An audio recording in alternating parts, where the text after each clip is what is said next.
Hi, my name is Miss Thorson, and I want to welcome you to a tour of my fourth grade classroom. Come on and check it out.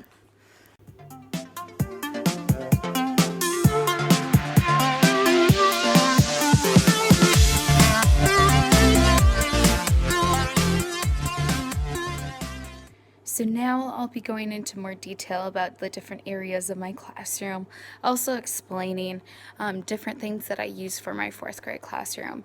As you could probably tell from the poster by my door, I do kind of a fish theme in my classroom. I don't stick to it fully, but as much as I can. That's for three reasons. First of all, I absolutely love the ocean. I used to be a swimmer, so whenever I had the chance to visit the ocean, I am one of those that actually swims in it and not just lays on the beach. Secondly, we live next to an important river in the United States, so a lot of students can relate to being on the beach and fishing a lot too. And then thirdly, as you can probably tell from the walls, they are kind of a turquoise color. The teacher that was in this classroom before me painted the walls turquoise, so I thought the ocean theme would look great with it. First off, when you come into my classroom, around the corner you'll see this area that includes our classroom telephone, the pencil sharpener, where students can get their sharp pencils and turn them in for their dull ones, as well as some reading books too that we use for our small group reading time. Since having an ocean theme in my classroom, I really absolutely love this quote. We all may be different fish, but in this class we swim together. As one of our first activities this year as a class, the students made their own fish. As you can tell, they're all different, and that was meant to be on purpose too. Not everyone's fish is going to look alike, just as well as not every student is going to be alike either. Right below that, we have our aid station, who comes in about twice a week and does copies, grades papers, or does filing for me as well. So that's her station right over there. Right next to the aid station, we have our monthly shoutouts. Shoutouts are notes that students can write about other students in the classroom to give positive encouragement, also seeing positive things that they do throughout the classroom and acknowledging that. Right below it is one of our chairs that we use for flexible seating. I don't do full flexible seating, but I do partial, meaning that I allow students to sit where they want to in my classroom during independent work time, which has worked out pretty well. I started it last year and I'm planning on doing it this year as well. Next to the shout outs are the WOW work. I actually got those off Teachers Pay Teachers, as well as the shout out sheets too. Those amazing works coming soon, where students are allowed to display a work that they're proud of to the rest of the class. So far we only have one taker, but hopefully as the weeks go by we'll have more people that are interested. Right below that is our Chromebooks. We are 1 to 3 at our school, meaning that between the grade level, each grade level shares one cart and there's 3 teachers. So above that would be the checkout sheet, so you can reserve Chromebooks whenever you need them. Next up, we have the mailboxes. They kind of look a little bit interesting. They're actually made out of milk jugs. I got those from a different teacher that works at our school that no longer wanted to use them, so I thought that would be perfect for putting mail in them. So their student numbers are underneath them, so then they can grab their mail each day. Next up, some posters, important posters that we have about our school, about some feelings, about how we handle discipline as well. Over here, we have the challenge problem. I'll zoom in a little bit, which is used for math. Students can earn extra credit in their math assignments by doing this problem. And then drawers right under though, Monday through Friday drawers, as well as next week. Those have been a lifesaver to me. I absolutely put everything in them that I will need for that week that are paper. Next up, we kind of have my area where I keep a lot of my files and materials that I use for the classroom, as well as some pictures along the side of the classroom. And then here is my teacher's desk. Behind my teacher's desk, you'll see little teacher decor. You probably can't see it too well. Oh, there it goes. A brighter version of it.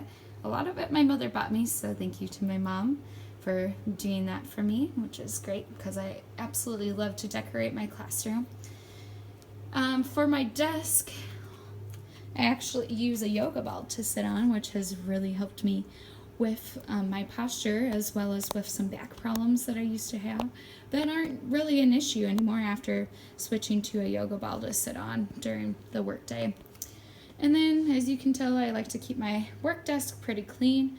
I use this bookshelf over here that I got my second year of teaching, which has helped make it a cleaner surface, which I absolutely like to have.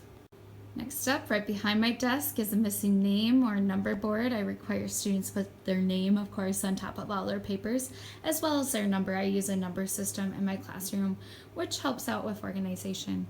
Here are classroom jobs that I have, as well as lunch count. Students can move their magnetic number up to either hot or sack.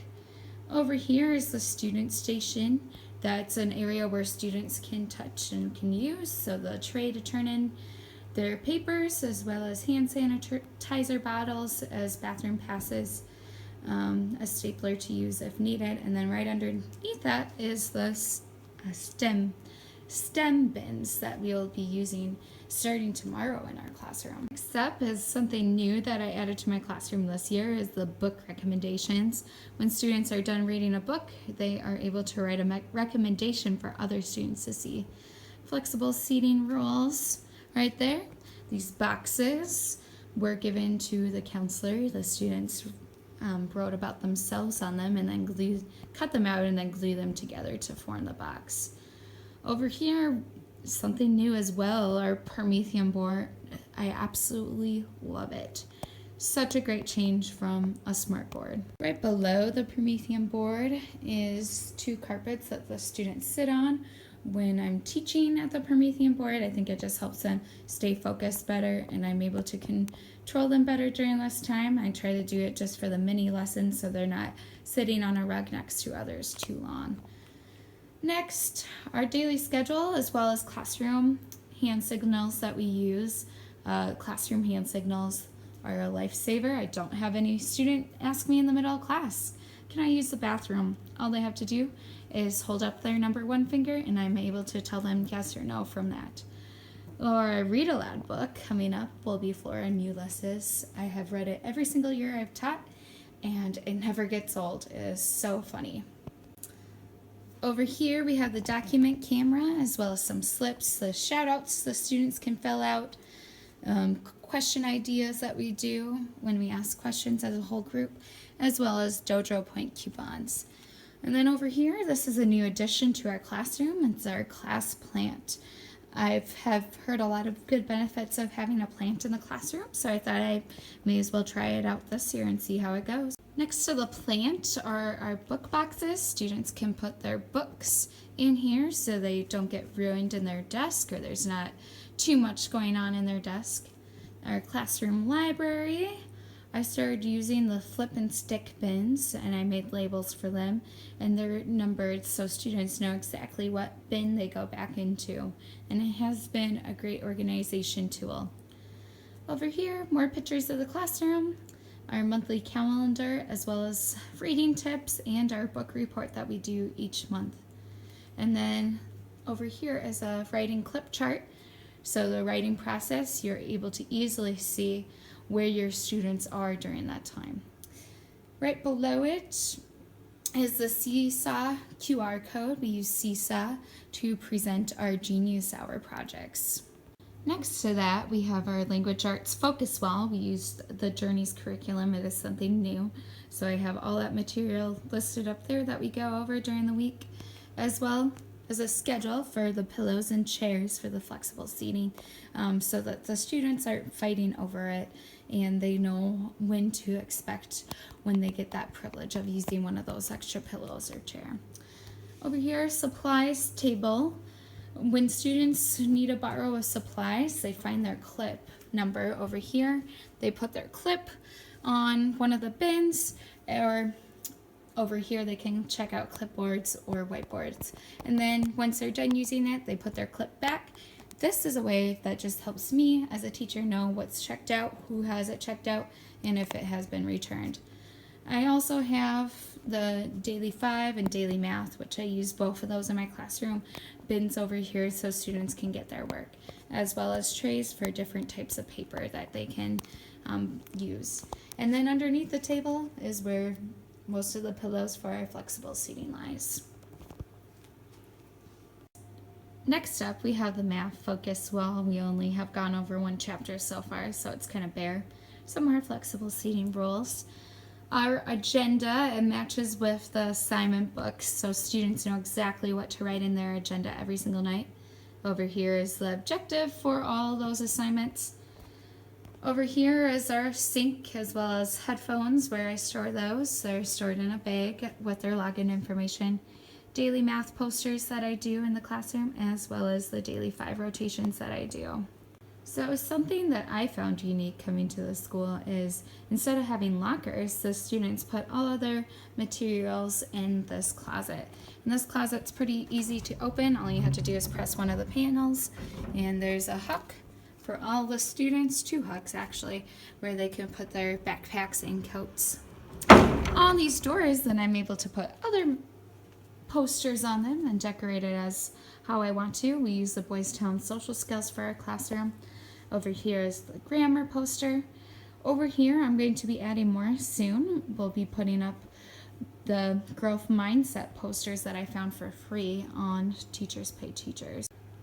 Lastly, here are the student desk as well as my small group table that I use to work with students in reading and math.